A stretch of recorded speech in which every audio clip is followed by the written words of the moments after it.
তো বন্ধুরা দেখতে পাচ্ছ ঠেলি জাল দিয়ে কচুগুলো উঠানো হবে, দেখি কি মাছ পাওয়া যায়।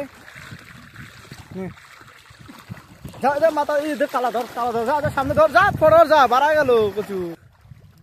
হ্যাঁ ধর চরে নে চরে। তো বন্ধুরা কচুগুলো কিন্তু চরে নিয়ে যাওয়া হচ্ছে, তো চরে কিন্তু নেওয়া হলো।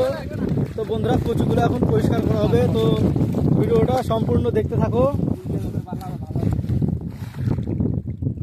তো বন্ধুরা দেখতে পাচ্ছ পুঁটি মাছ, এই যে চিংড়ি মাছ, এখানে একটা চিংড়ি পেলাম, এই যে চিংড়ি, এটা চিংড়ি মাছ, পুঁটি মাছ, এই যে আর একটা চিংড়ি মাছ, খুব সুন্দর সুন্দর চিংড়ি কিন্তু উঠছে। হাতে আর একটা চিংড়ি ভাইয়ের, এই যে চিংড়ি মাছ সুন্দর সুন্দর। তো বন্ধুরা দেখতে পাচ্ছ চিংড়ি কিন্তু অনেকগুলো উঠছে, এই যে একটা লাফাচ্ছে, ধর এই যেগুলো ধর, এই যে চিংড়ি ধর, একটা চরের মধ্যে বেশি চিংড়ি পাবি। দেখা বন্ধুরা এক ঠেলাতে এতগুলো চিংড়ি মাছ। তো বন্ধুরা মাছগুলো কিন্তু এখানে গেজেতে রাখা হচ্ছে, এগুলা